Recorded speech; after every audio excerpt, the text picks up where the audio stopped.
Welcome to Discerning the Forms. I'm Nick. I'm Anthony. We've got an awesome episode for you today.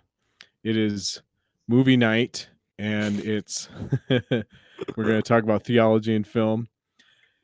And so Anthony, tell me a little bit about maybe what we'll be talking about tonight, because I'm sure there's a lot of good movies we could discuss and a lot of topics we could discuss relating, theology and film. But maybe if someone's listening, and they've never heard of someone doing this before, or Christians doing this, thinking about theology and film, what is that all about, and how's it done? Yeah, no, it's a topic that's actually shockingly really near and dear to my heart. I love movies and film. I love engaging on all sorts of levels with them, whether it's like really stupid, like absurd comedy films that Will Ferrell or Adam Sandler does, to some of the more richer, maybe you could call pretentious, highbrow films.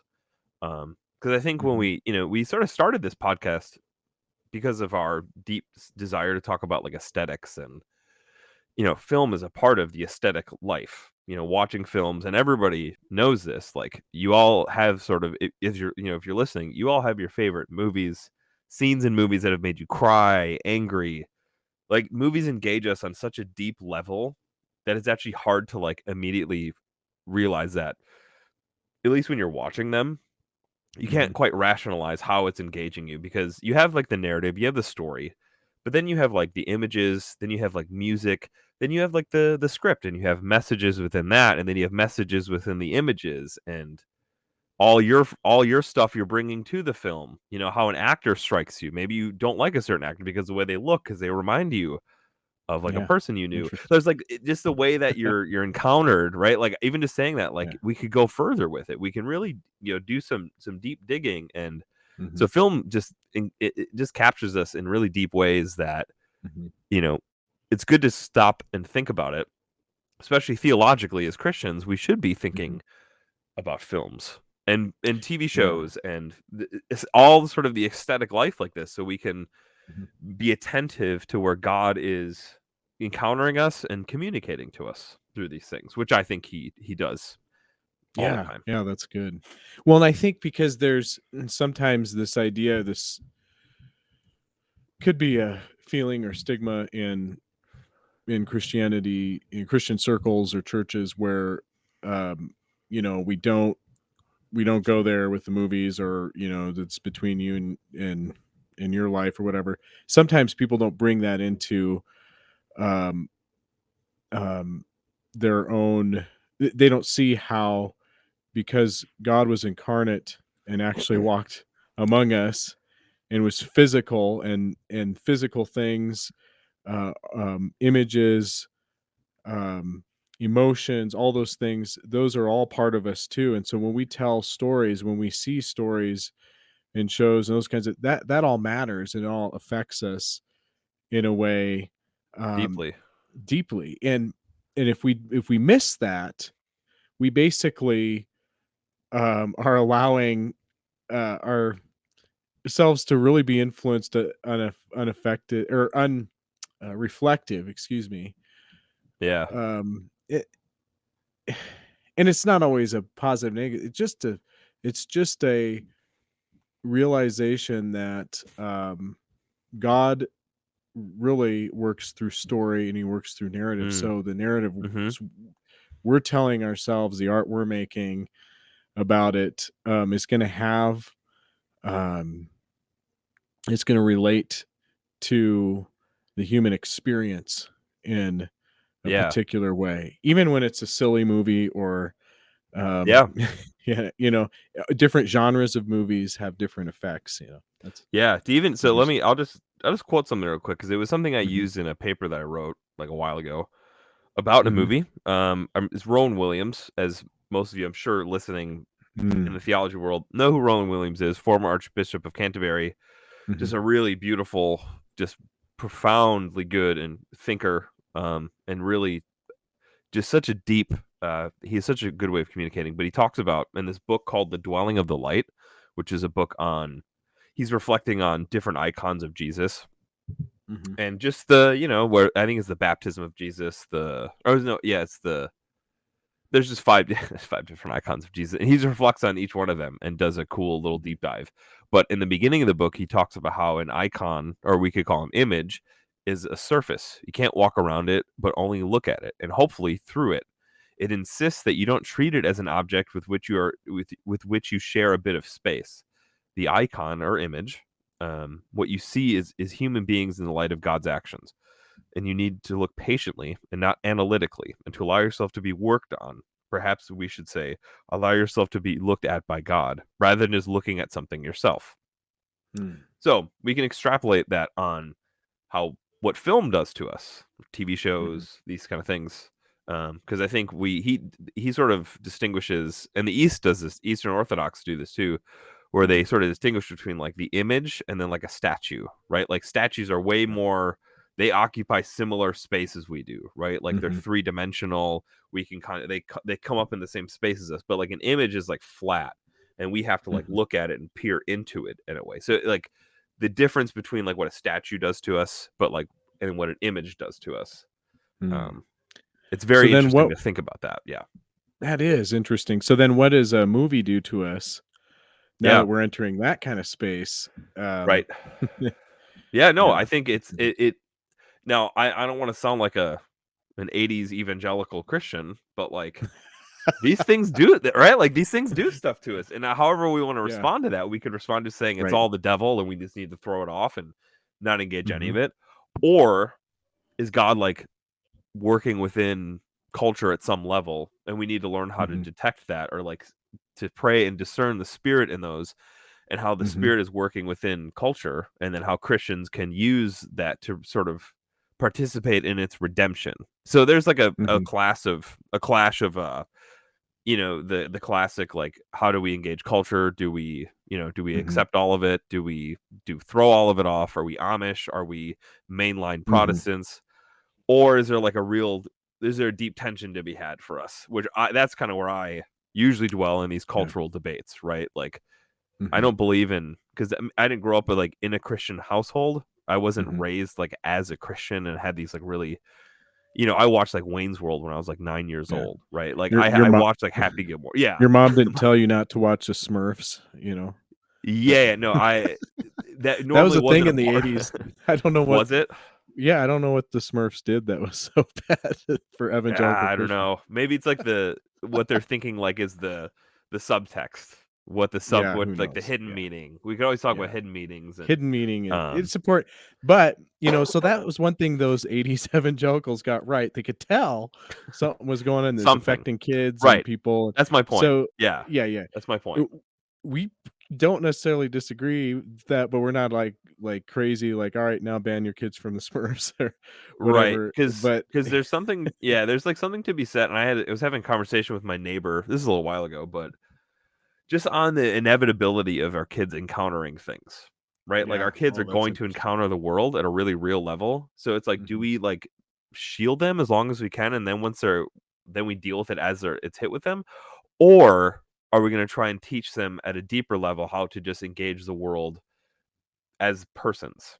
And then as things come along, they're able to at least have some sense of framework, or like, some sort of grounding to help them not lose footing right away until they come to us. So there's all these conversations about, what's the healthiest way of doing that. And the same thing goes for, Christianity and engaging art and media. It's like so many people come at it with like that sort of backlog of deep suspicion, and that everything is kind of evil at some level.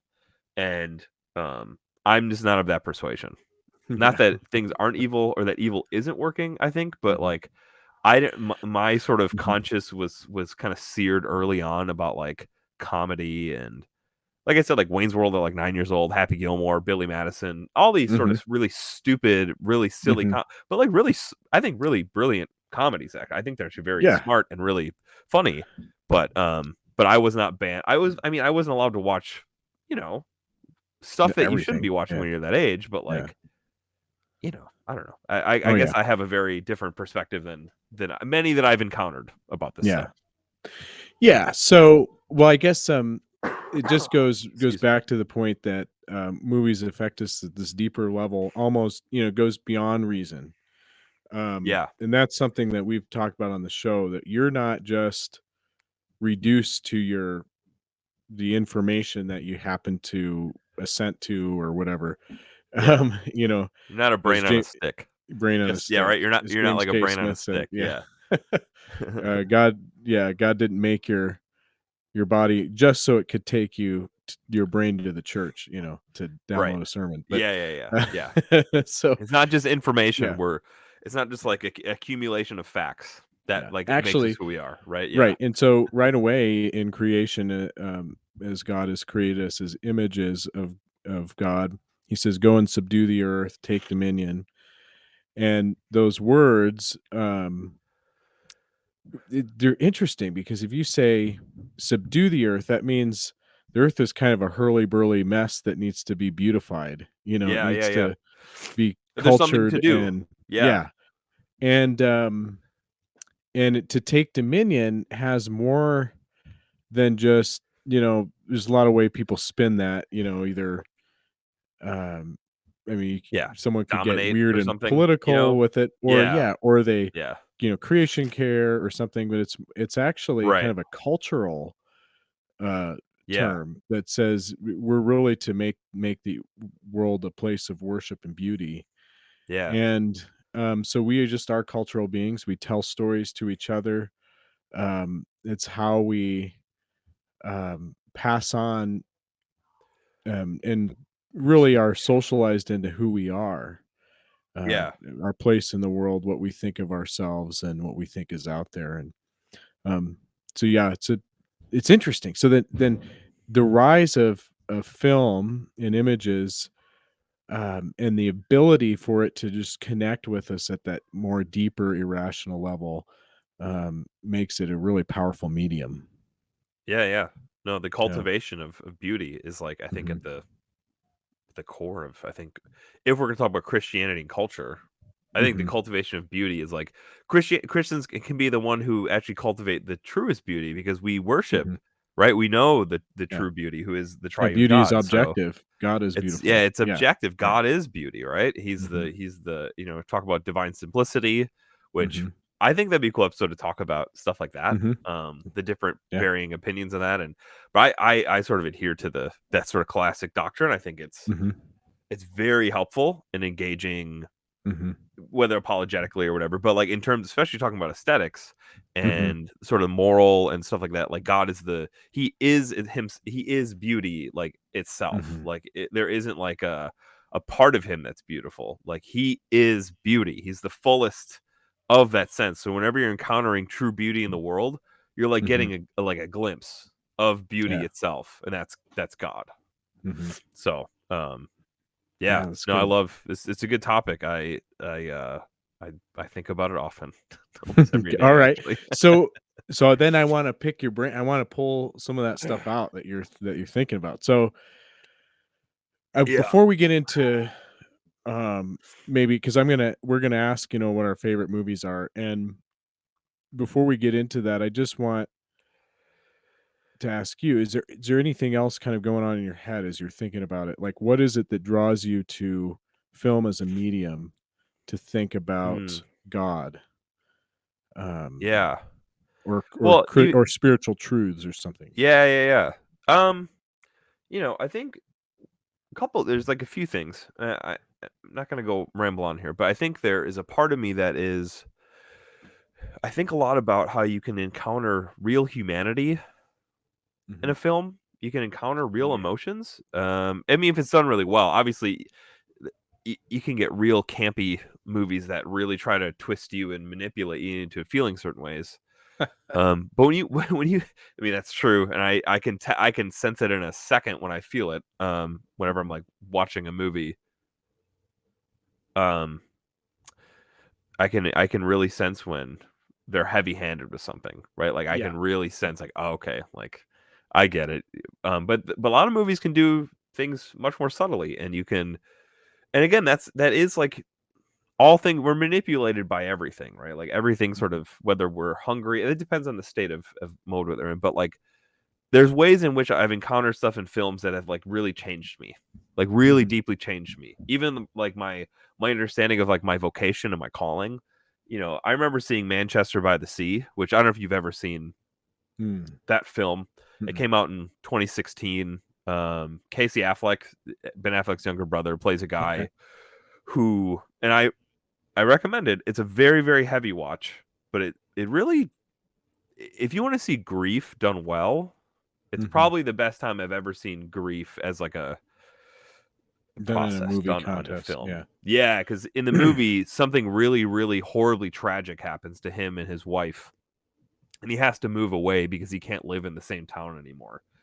And it goes through his process, but it was a movie where I had to think a lot more about certain kinds of tragedies and how we even think about encountering that theologically and as like pastorally.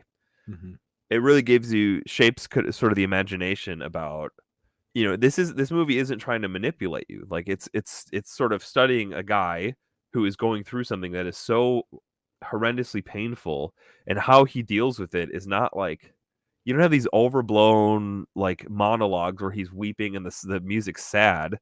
You never get that, but you get moments and hints, whether it's like his sadness is coming out through fighting with somebody at a bar or like breaking down with a friend, but then it's cuts away. It's very smartly done, so where you're not feeling like you're being manipulated, which is a really tough task, I think, when you're doing such a hard subject. But so there's a part where you can really encounter true humanity.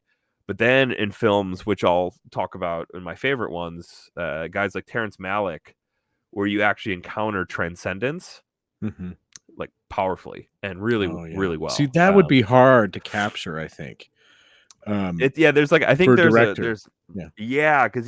because how do you think about encountering transcendence, right? Like usually nature is like kind of like the main way in which filmmakers try to do that, and I think it does. It can happen well, but there's like, at least with him, and he had a more recent film called A Hidden Life, which is the most Christian film I've ever seen.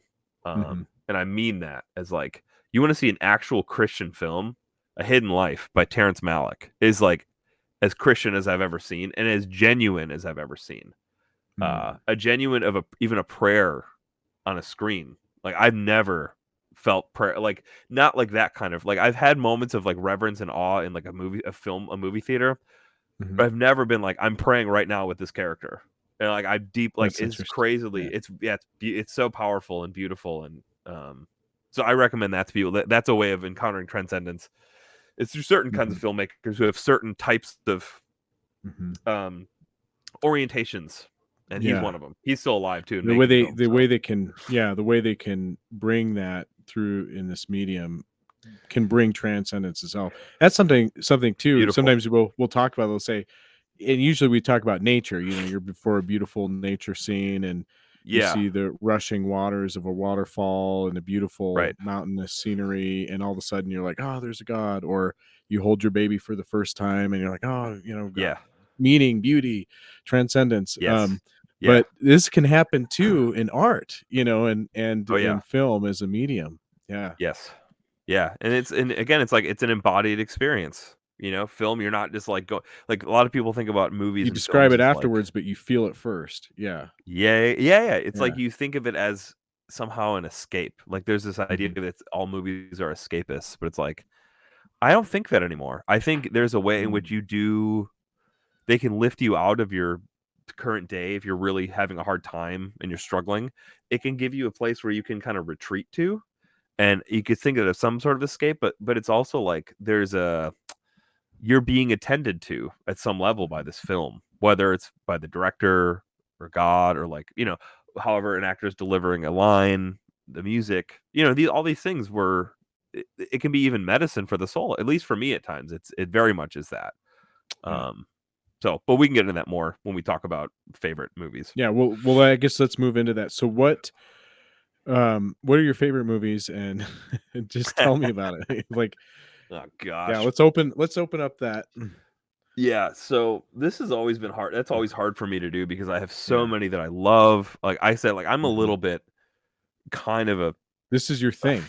Yeah. It's one of my things that it's funny how I didn't think of it as like a thing of mine until like much later in life. I'm like, oh, I really like movies. I really love, like, I'll go to the theater by myself. I don't even need to take friends with me. I just love going to watch a film. Like that's awesome. And when we first got married, my wife Jess, she's like, that's really strange that you can just go to a theater by yourself. I'm like, yeah, I went to Dune by myself. I went to, nice. Even Manchester by the Sea. I went to that by myself for the first time. And then a second time I took a buddy of mine who actually ended up, I was like, if you want to go see this movie, we can. It's just not like a friend, like you don't go with like, hey friends, let's go have a fun time at this movie where but it's not an Adam Sandler movie.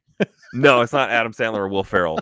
It's not Step Brothers, but it was a movie where there's humor. There's a lot of humor threaded through it, even with the grief and the sorrow. So it's like, that's another thing about movies. I'm not trying to stall here, but I am a little bit. Yeah. But there's so many things that a movie can actually do and accomplish if it's done well. You have to be subtle. You can't. Oh yeah, you can't ham it. Like most media, like TV can do this a little bit, but film, in terms of like the scope, scale, and like, it can really do so many things in one sort of thing, in one sort of sitting, that most other arts and mediums can't actually accomplish well anyways. But so for my favorite film, I try to like narrow down like 3, because I know you were saying and if you need, I was like, I was like, hey man, can we do a top 10? Can we do a top 15? You're like, 3. Whatever. It's so, because I'm just such a little bit of a nerd about it. That's cool. I like that about you. I will just tell the audience this, like, I'm as dependent on Anthony for this episode as you guys are, as any of our episodes before. Yeah, exactly. Like I need I need him to recommend movies for me. So that's going to be. I have a lot of recommendations, and I'm trying not to be cliche with my movies. And I also think that, and like we were talking about, that's good. Well, what we were talking about before, like I think there's a way in which I know film people who are really pretentious and are a little, to me, like, there's a part of me that I think was shaped early on in my life to like, comedy is like one of my favorite things. And so I really like absurd, stupid, just fart humor stuff, like through and through. Good. I love it. But then I love airplanes, sort of, and airplanes too. All that, dude. I'm telling you, all that stuff is actually very brilliant and necessary, is a necessity in life, to laugh. And whether it's like Adam Sandler, and I was gonna do, I still want to do an episode in the future about Norm Macdonald here. Just like, I just want to like have like a little monologue about it, because he's my all-time favorite comedian. He died last year in September. It's like my saddest, one of, honestly, the only celebrity death that's ever, I actually started tearing up because I was really, really sad. And he's been in a lot of movies I love too. But okay, so Dirty I will Work. do my best to carry it. Exact Dirty Work, like classic. Like, it's so stupid and absurd, but boy, do I love it. And I just love the fearlessness of it. But so I picked 3 movies that I love that really majorly impacted me, and we can kind of talk about them. Now, my number 1 movie, as moved in later years, is Blade Runner 2049, which I know you haven't seen, but I recommend that. It's no spoilers. No spoilers.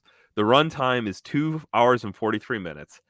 It's a long one. Like, it is a long, slow process. But what I will say, it is done by Denis Villeneuve, who did the new Dune movie. It is masterfully done. Hans Zimmer did the soundtrack for it. Ryan Gosling stars in it. It is honestly, aesthetically, just a perfect film for me, like in every way, right? It turns out, like, you think you're going one way in the film, and I hate films that do gotcha moments, where whether it's like M. Night Shyamalan, where he just like, because that was like his thing. It was like a gimmick where he would like, you'd think it's one way, but you realize he's just kind of gaslighting you, and it's like this completely different thing, which is like cool the first time. Like, whether it's like, have you seen The Village? Yes. Okay. I love The Village. It's like The Village. Like, I'm sure everybody's seen it, but like, you think it's one thing, but then he completely flips it on you. Yeah, like, exactly. Oh, there isn't like monsters. Like, I love the idea that was like literal monsters, right? Like, that was cool to me, and I was like really disappointed in that. And I could recommend a movie here, The Witch by Robert Eggers. Now, if you're not into horror movies, maybe don't watch it. I'm not really into horror movies very much, but it's one, and he's a director now, kind of younger guy. He sort of respects like the mythical and like creatures, and so The Witch is well worth the watch if you want to have dread in your stomach for an hour and a half. But if you don't want to, don't do it. But it was worth it for me. But he sort of like Villeneuve kind of, he wrote and directed it with, I think, if he wrote with another guy, but and actually I think the cinematographer won an Oscar for it. So I was really happy about that the movie got some sort of recognition at like a more prestigious level, because I think to me it should have been movie of the year, but that's a whole nother conversation. It's not really, it doesn't really matter because the Academy is kind of whatever. But you're kind of going along in the narrative, and then things start to shift and change, and you think it's one thing, and then it delightfully shifts into another thing, and it's even more powerful than the original thing you thought. So it's really, to me, encapsulates so many good things, especially about like technology. The original Blade Runner had kind of this going on, like this sort of dystopian, sort of late stage capitalism, just hyper consumerism. Yeah, everything is sort of dreary. Like the ecosystem is kind of wiped out. The cities are just like scummy and terrible. Which, again, I'm sure this is a really great selling point for a movie. It's all just terrible and horrible and sad. Great aesthetics. but really, I mean, I'm serious. But musically, even like the shots are like stunning, and I think it's an insight into where we could go as a culture if we don't start to check some things at the door, specifically technology and sort of consumerism. I guess you can call it capitalism if we want to just do that. Not necessarily like free market, but like the way in which we are just consumers through and through as Americans. We are just all we do, and I'm as captive to it as anybody, right? Like you see something, you want it, they sell it to you because they think they sell it to you that you need it. And then in the Blade Runner, it just shows like whether there's like brothels in the middle of these streets where you can just like go in and just like, do that stuff instantly, or like all these sort of the food advertisers, the instant gratification, right? This is the idea. And so Blade Runner explores some of that stuff. It's sort of like background noise, but it's like really well done background noise that affects your perception. So there's some good insight there in that film for that, but also just on who you are as a person and memory and just wonderfully deep themes. Yeah. So the neat thing is that, and this is what movies can do for us, they can sometimes bring out stuff, especially in dystopias. It can bring out, really, if we continue to live this way, or it just points out problems in our own lives that we don't see because we're not in that kind of reflective examination on a day-to-day basis. Because you're just kind of in it, when you're experiencing things, you can't really rationalize in the moment. Yeah, exactly. You're fish in the water. You don't know you're swimming in water. You're just in it. That's your kind of your world. So it's movies can, especially things like Blade Runner, can kind of shake you up a little bit. I think that way in a really positive way. What do you think of the old ones too? I love the old one. I love the old one. I like and obviously there's like the different cuts of the movie. We can get real nerdy like that. I think the new one's the better. I think it is the better one of the two. And that could be controversial. I don't know. I think I see a lot of people talk about it, and a lot of people, especially people who are fans of Blade Runner online, they tend to be preferential to the newest one, because I think the old one, it's amazing that it got made and that holds up so well still. I mean, it really holds up even now. The sort of graphics and the aesthetic of it, like it still holds up like shockingly well for a movie that was made in like 1983 or something, where like Harrison Ford like did Star Wars, and like Blade Runner is like way more to hit. Like if you watch the movie, this one, he's in it, and it's kind of a spoiler, I guess, but he's on all like the posters and the advertising or whatever. But like, you see the recent Star Wars movies, like Force Awakens or something at the time, because it was just after the Force Awakens had come out. It was like 3 years after that. But you could tell like the difference in Harrison Ford's caring in each film. You could tell he just like hates being in Star Wars. So he's just like, it's a giant paycheck and he's just doing it. But like Blade Runner, you actually get like this real like emotional, like he cares.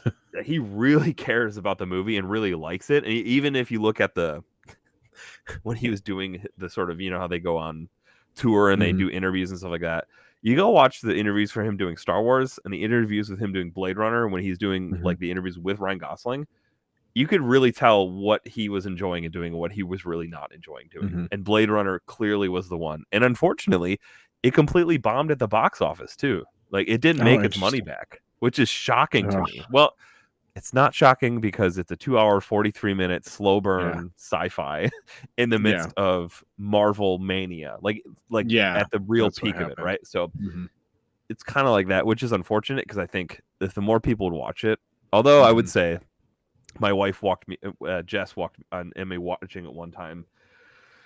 It's this lower point of the movie. She's like, "Oh my gosh, this is so slow." I'm like, yeah, it's very slow, and it's just, and it isn't. She does not like slow movies. It's just like if you're just dropped in the middle of it and you're not aware of the narrative, it's like it's quiet and you're not moving too fast, and like scenes kind of stick for a while.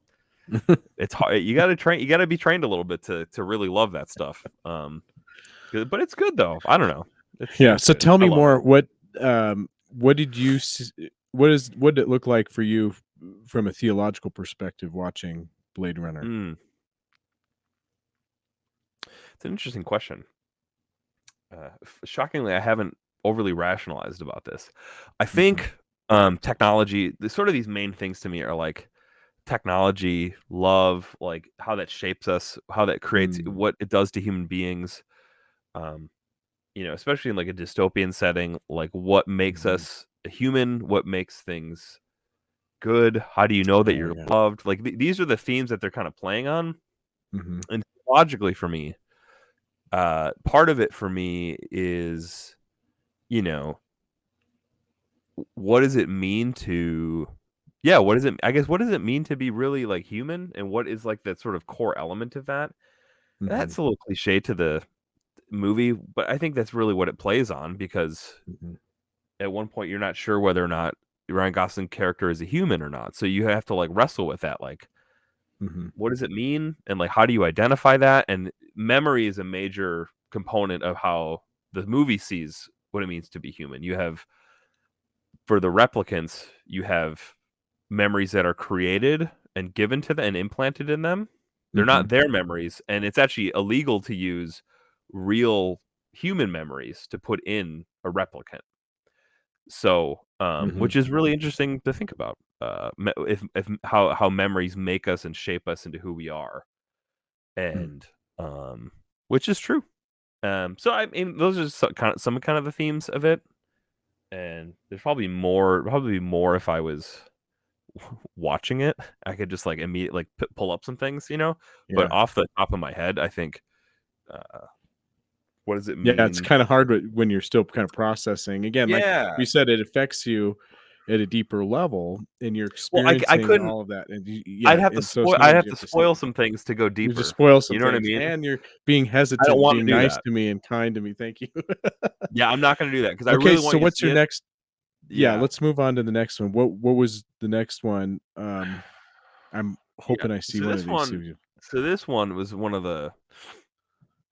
It's actually Christopher Nolan's one of his like first films, The Prestige. Okay. Have you seen The Prestige? Yes, okay, so that was one of mine.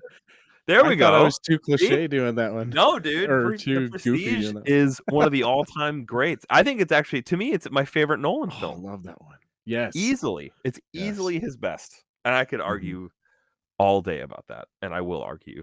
That's a hill I'll die on. Is that everything after that point, to me, Nolan like got to, the Batman trilogies are great.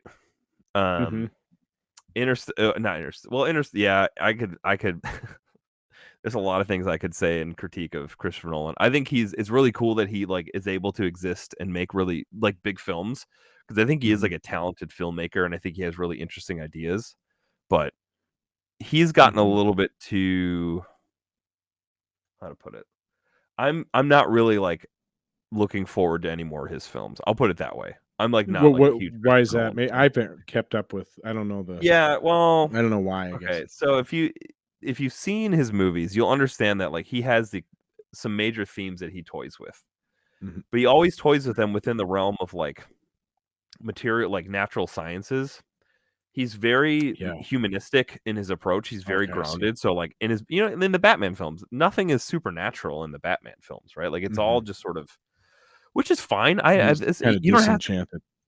Yeah, I think he's enchanted by physics and by that kind of stuff. I think that's where his enchantment lies, is in even time and how time functions and works.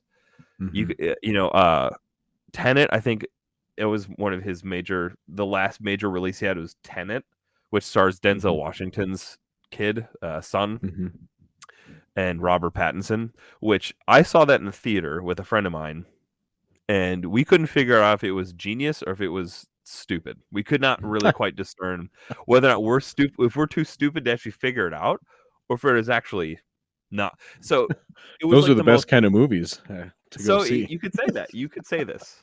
I think it's Nolan full on, just like all the ideas that's been spinning his head where he was trying to experiment with other films.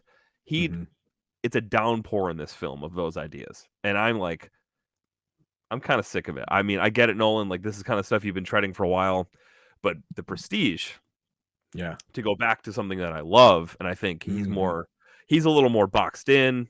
He's kind of, it's a study of two magicians, right? Like, who are feuding, and it's from a novel, I think. So, like, it isn't even really his story. He obviously like adapts it, and he does it like perfectly. I think it's extremely underrated. I think Hugh Jackman is brilliant in it, but good. It has themes in it that he doesn't really explore anywhere else, because I think obviously the story does. That's what the story does, study. And his stuff is more in the realm of like Inception, like dreams and time, and kind of bigger major stuff that like is really cool the first time you watch it, but like after like a second or third viewing, you're like, all right, I get it. Like the set pieces are cool and it's really like masterfully shot, but. So The Prestige, though, like what did you like about The Prestige? How did that encounter you, Nick? If you can remember, if you remember a fair amount about it, how did that strike you? Well, it's been a while. I remember I was really excited about it when it came out, and I was not disappointed. No, yeah, you weren't. It's done really well. I've always been a fan of Nikola Tesla too, so it was nice to Oh see yeah, the rivalry there David between. Bowie, dude, what a perfect casting for Nikola Tesla. So perfect. Yeah. And I forgot Andy Serkis is his helper. I forgot about that, actually. I know this. That's him. So good acting, good. Oh man, just really good. Yeah, it's a good film all the way around. Some of the themes he explores in there were interesting because there were layers, and I like that when there's layers in films and movies. Yeah, and it's a very layered film. Yeah, I like how they kept pointing. If I remember, and it's been a while since I've seen this. I'll be honest. It's been a minute since it's been like probably years. like I've been like a year probably since I've watched through it fully. But I think one of the things that stands out to me now, just thinking about it, was the idea that that was introduced early on in the movie of the magician who had to play the long game for for a trick, just for a magic trick. It's all the time. What was it? They not pretended like they were stage, crippled or something. I can't remember. Yeah. Yeah. So you remember he had the goldfish bowl. Oh, he's like, he pretends the old man essentially, and Christian Bale's character spots it immediately, but Jackman's character couldn't think of it because I don't know if we want to spoil the film, which we don't have to, but like there's a reason why Christian Bale's character understood that immediately, because it's his it's not the exact situation, but like he understands the idea of living constantly as that, like constantly living in that sort of mode, And I remember there were some things I was dealing with in my life at that time, some grief and stuff. Oh, okay. And what stood out to me was how, just with what you're bringing up exactly, of how, we can sometimes see things like when you've gone through grief yourself, you can Yeah. sense when someone else is going through grief. You can have that empathy. Yes. You can spot And it immediately. yeah, Yeah. he's kind of playing with, like, sometimes you just, because you've experienced it, you can then detect it. And it takes Yeah. one to know one. And yeah. Theologically, I think that's interesting because that's really our Mhm. experience in faith, that Yeah. sometimes it takes that kind of faith and that lived faith to then To live. see Yeah. it and sense it, Yes. in scripture That's a good or in, point. yeah. Yeah. So you No, that's you great. kind of have to be in the same proximity or have the same experience, to Yeah. catch something. I also think, like, the It's good. quietness of the film also I really love. Like, it's not like a Mhm. loud, like, big, Mhm. like, there's moments of, like, kind of action in a way, Mhm. but only Yeah. only It very minor did is it in there. It's Yeah, you did a majorly good job character playing with studies. mystery. Yeah, like, you're always Yeah. kind of, like Mystery. That's a good point because yeah, I think he kind of, like, mystified of what he's gonna do, what's gonna happen yeah. next, or yeah. And even at the end, I love even the way he sets up the film. The Mhm. Prestige is the final act of the magician. You Mhm. have oh gosh, I gotta remember this. We have to talk because I think it's actually really important to understanding the film. Uh, you have the setup, the turn, and the Prestige. Those are like the Oh, three, yeah, yeah. right? You have the three things, Mhm. and that frames the film entirely. Which again, Mhm. Nolan he's a really really excellent, dare I say, brilliant filmmaker, because at least Mhm. in this regard here, he, like, boy, does he knock it out of the park. It's one of my all-time favorites. It was Mhm. actually my favorite forever, and then Blade Runner knocked it out, Mhm. um, but it might come back up, I don't Yeah, know, that's depending good. on when I watch it again, but, I'll highly recommend it to everybody. Mhm. No spoilers, watch The Prestige. I had a Yeah. friend, the same friend I actually took, to see Manchester by the Sea. He was Mhm. working at a movie theater at the time when The Prestige came out. Mhm. He sat in a showing. He was so in love with it. He watched right away the next. He's like, I just watched it again, like immediately in the theater. Wow. I just watched the next showing because it was so good. And we did the same thing when I saw it. He showed it to me the first time. I'm like, can Mhm. we watch that again? Because when you watch, Mhm. when you see the whole thing through, and when Mhm. you understand what happened, when you watch it again, it's a complete different It's viewing different. actually. Yeah, I've It's seen it actually, several and that times. It seems like each me too. time. Yeah. It's Yeah. different each time, and you pick up Yeah. on things. And this is what the brilliance of that movie is like Mhm. you're never gonna see it the same way twice. You're Mhm. always gonna see it differently. The first time's gonna be absolutely, I think, pretty mind-boggling if you let it, Mhm. and then from then on, it's just delight because Bale's perfect. Jackman Mhm. is one of his best performances, I think. Michael Caine, Mhm. Scarlett Johansson. I mean, just like a crazy good list of actors and actresses. Just really great. Mhm. So that's my second. Yeah. So cool that you got that was on your list. That's That's cool. yeah. So, what's your third? This is where it was like tough. I'm like, what am I going to talk about here? Because it's Because you could go had the cliche. 15. Yeah. I It's could do okay to be 20, man. I could do my cliche. top Now, here's the 25, thing. dude.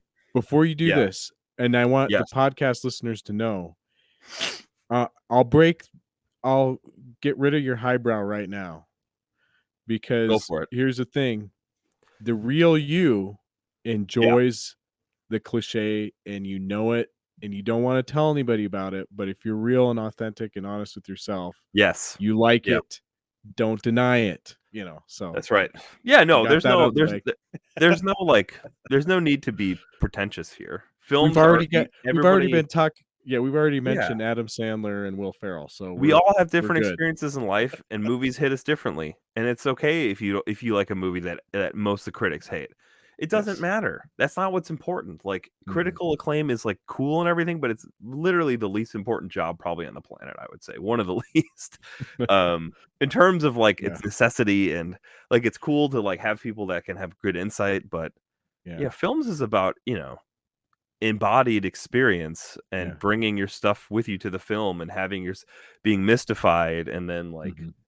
I don't know, like witnessing beauty, like witnessing actual beauty on a screen that makes you cry. I mean, that's happened to me so many times. I can't even count how many times I've cried, not in sadness, but in joy by seeing something so profound and just moving. So movies are they're for the everyman. They're not for the high aristocrat, Right. That's lame. That's disembodied crap. And we don't like that here. Yeah. We're So not Adorno and Horkheimer going to see film every evening. And so no, like I wouldn't it's even just want to. I highbrow on it. wouldn't even want to do that. I don't want to be like. I thought about like, oh, would it be cool to be a film critic? I'm like, I don't want to see every film that comes out. I don't want to do that. Like, I have ones that I want to see, and I'm happy about that. I don't want to go and like have to write that for a living because that would become a chore, and I would like maybe become kind of cynical. And yeah, Wasn't there a story of a famous film critic who he got so tired of cliches in films and seeing the same thing over and over again, he would actually cover one eye just so he would see it differently or some kind of weird thing. Like he'd do something to his dude, vision. So probably. I mean, if you see that many if movies someone every knows who year, that is, put it in the dude. comments. It's not It's a Roger famous Ebert, I don't think, deal. right? It's not. I Is don't it? It's not I don't Roger know. Ebert, right? Well, somebody knows it. I don't know. I don't know what I'm that not is, but close it enough sounds to like exactly how I would feel this to know. after watching however many films come out in a year and how many you have to watch and write Yeah, if for you 'em. had to watch them all the time. Oh my gosh, like I So would not enjoy that at all. I'm interested to hear what's your third. Now you got us all interested. Well, so it was gonna be Moneyball with Brad Pitt. Oh, okay. Might be a Yeah, complete yeah. left. That's not a left field thing. I was thinking about that one, but I I have a left think, field one. I do. yeah, I can't Moneyball's wait to great. play. I think it's probably Yeah. the best baseball movies ever been Mhm. made, but that's a different discussion. Um, Okay, good. and I think it's one of Brad Pitt's best. And I think Brad Pitt's actually a brilliant actor. I think he's like one of the better actors of all Oh, time. yeah. Um, Mhm, I think he gets the rap as like the handsome guy. But if you look at mhm, his like his movies, is like this dude has been in some serious films that are like seriously excellent, and you mhm. always love him in it. I do, anyways. Yeah. No, but I think Mhm. my number 3 is gonna be Tree of Life by Terence Malick. Have you seen Okay. that film? No, I don't think so. Again, I I've heard of recommend it. it I have not seen so it. Yeah. highly, dude. Again, like Malick is a guy who started making films in the 70s. He made 2 films in the Mhm. 70s, and then he waited 30 years until he put out his next film. 30 years. Now, Wow. he did graduate work on Martin Heidegger, which bodes well, I think, Mhm, for existential mystical films. I think if you're in the continental stream of mhm, philosophy, I think that's helpful because you mhm, recognize that not everything is about rationalization and syllogisms. That actually it's about encountering phenomena and like mhm, how that our cultures and our backgrounds like shape that and mhm, blah blah yada yada yada. mhm. But it's a movie called The Tree of Life. It's actually, it's funny. Brad Pitt's also in this one. He's the Oh, dad, and nice. so Yeah. I'm just realizing, like, oh, Brad Pitt was going to be in this either way. Um, Yeah. but him and Jessica Chastain play a husband and wife, and they have kids. And the movie sort of set up. Um, Malik sets it up this way. He says, "There's the way of nature and the way of grace," and you see Mm. those sort of streams come out through the characters of Brad Pitt and Jessica Chastain. Where Jessica Chastain, she plays a mother, and that's the way of grace.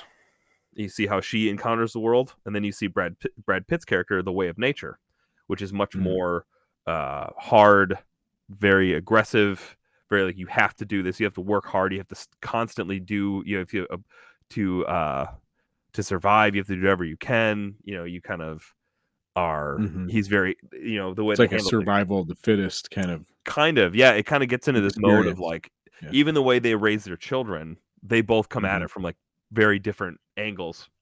And mhm. Brad Pitt's pretty scary at times, which I really like actually, that he Hmm. gets mad at one point. And it's just a study of a family that loses a son. That's not a spoiler. That's just Mm. literally the plot of the movie is That's a plot. they're Yeah. dealing with the grief of losing one of their kids. And Mhm, Sean Penn's like plays the older son, but like the way that Malik does it, he does time. It's the narrative is always like bouncing back but forth between whether Sean Penn is an adult in the future or when he's a kid. mhm. And so the narrative and time bounces back and forth like a lot, but like it's done in a way where it's like, how can I put it? It's pretty abstract at times, But it's really, to me, it is a real incredible encounter with, because Malik has a penchant for filming transcendent nature scenes. Like, he's really, really powerful at capturing, like, there's a scene where Jessica Chastain's character is like, she's kind of floating, and it's like kind of surreal a little bit, like she's kind of just floating around, but then she's in the street and this butterfly just kind of floats on her hand, and she's like moving. It's like really, really beautiful. And then there's like redemptive arcs, and it kind of has this whole, it goes through the whole gamut of things, but it's honestly, it's such a peaceful and beautiful film. It's so meditative and wandering, and it's not like, like there's voiceovers of what they're kind of talking about or like thinking about. It's so theologically and metaphysically rich. And if I know anything about you, Nick, it might be your favorite, one of your favorite films of all time. Yeah. If you get a chance to watch it. It's really powerful.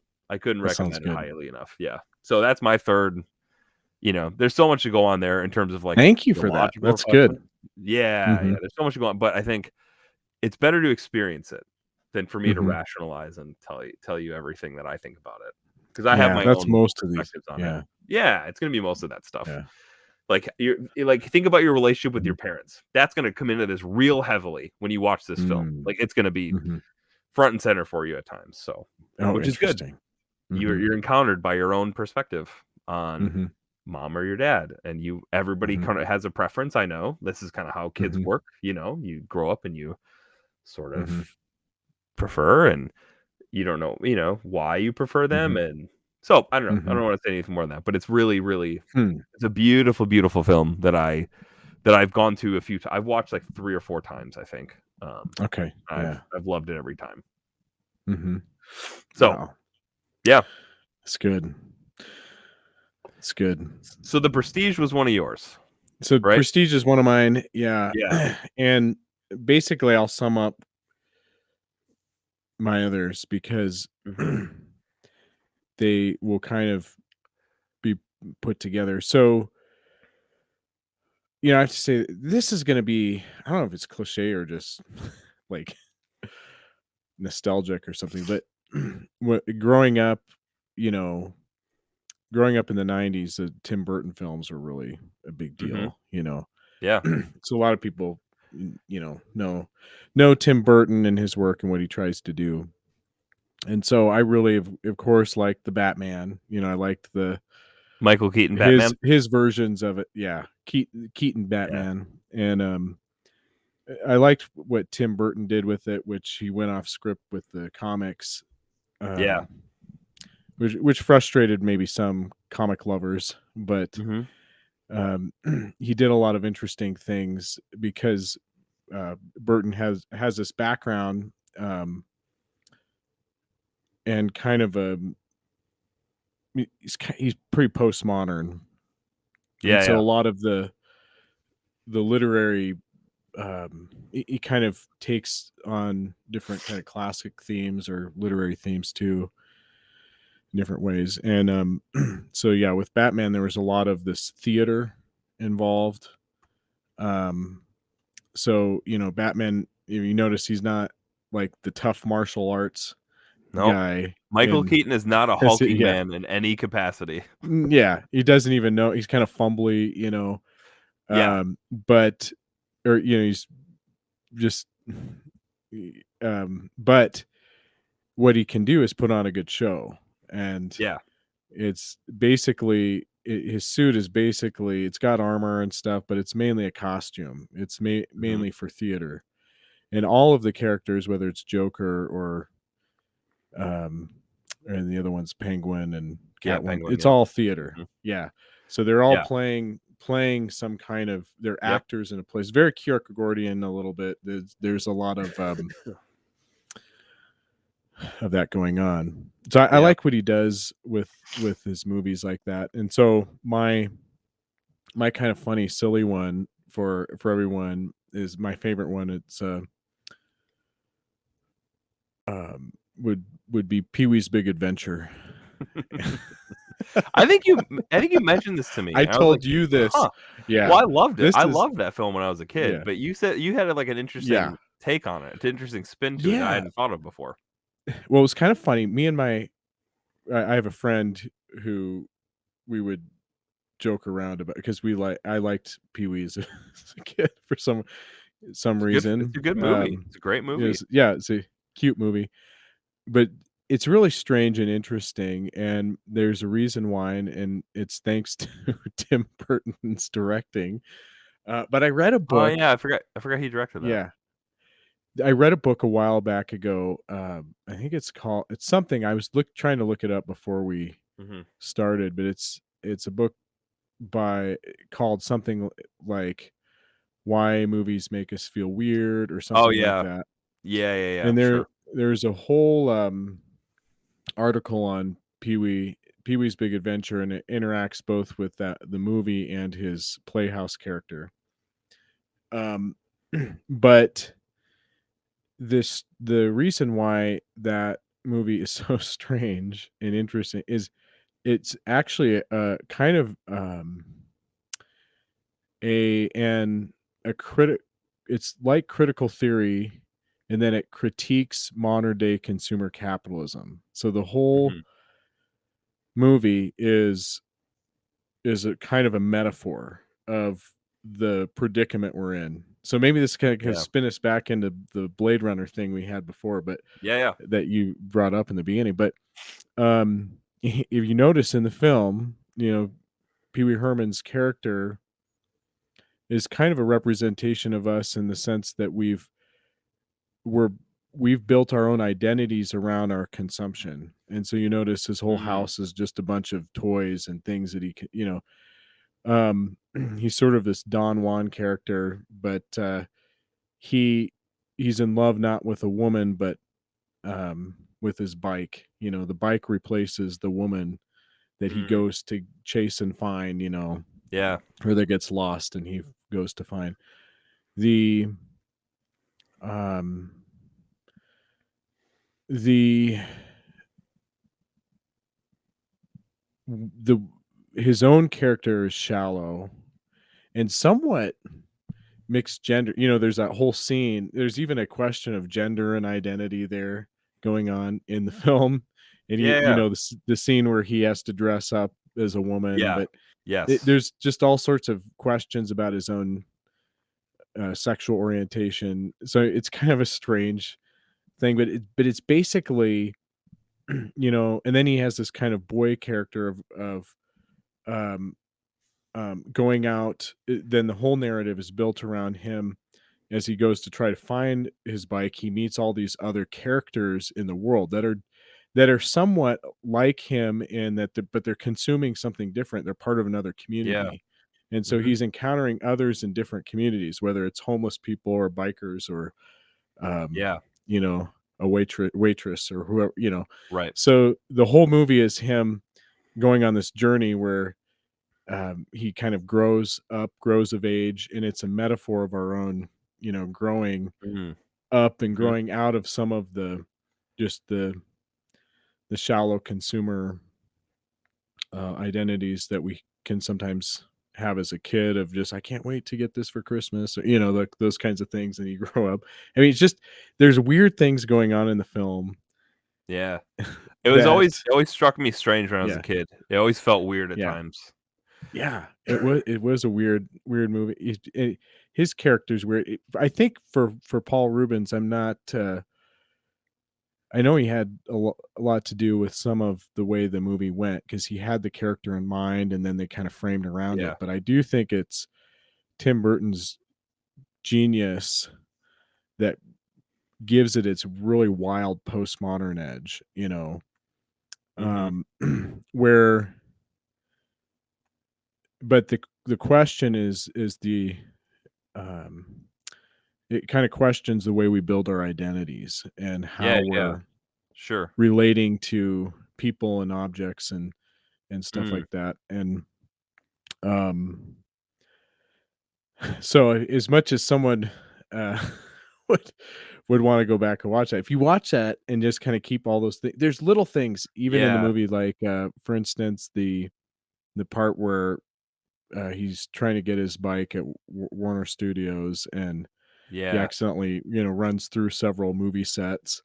Right. And in the book, they have a whole discussion on how that's sort of like a metaphor of us, flipping through the channels, trying to Yeah, find yeah, something to totally. watch.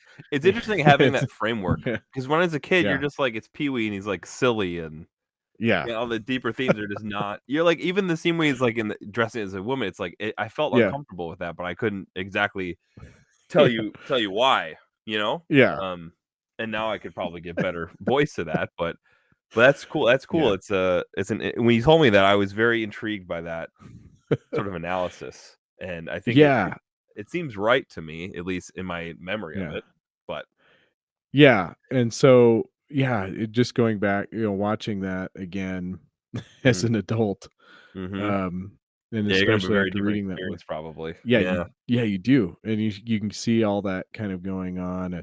Some of it's a joke, some of it is, kinda hidden, but yeah, Yeah. just all the different that was the whole thing, just the different characters he meets along the way, and then he has his own kind Yeah. of community at home that but then that grows at the end, then he has all the other, people he's connected, so it's supposed to be like this kind of metaphor of the wandering person and Yeah, yeah. just kind of thrown into the world, it's got a Heideggerian feel to it, again, thrown Mhm. into the world of consumer Right. capitalism, and then, Right, like, right, right. Yeah. what is life like you know, Mm. as you go and search for your Yeah. stolen bike. It's interesting. Well, the Yeah, man in his car, there's themes of that in every, yeah, sort of major yeah, action film and, yeah, man, yeah, that's interesting, yeah. yeah, well, we were a friend and I were talking the other night about, Mad Max Fury Road. Have you seen that Mhm. movie? No, I haven't. Yeah, but I know what you're talking Bro, about, it's yeah. excellent. But it was this idea about, like, there's an important point that people miss in it that he gets his Mhm, car crushed. And it's like mhm. that was an extension of who he was at some level. And so for, like, the Yeah, modern okay. American man, the car is, like, a Mhm, really important like, the mhm. knight and his horse or something. And it's weird to kinda talk about Yeah. that, just being Yeah, pretentious that's and around the interesting. fire, but, um, Mhm. do you have a desert island movie? If you had to bring one movie with you to watch for the Oh rest my of your life, goodness. do you have, like, an answer right away to that I question? I don't.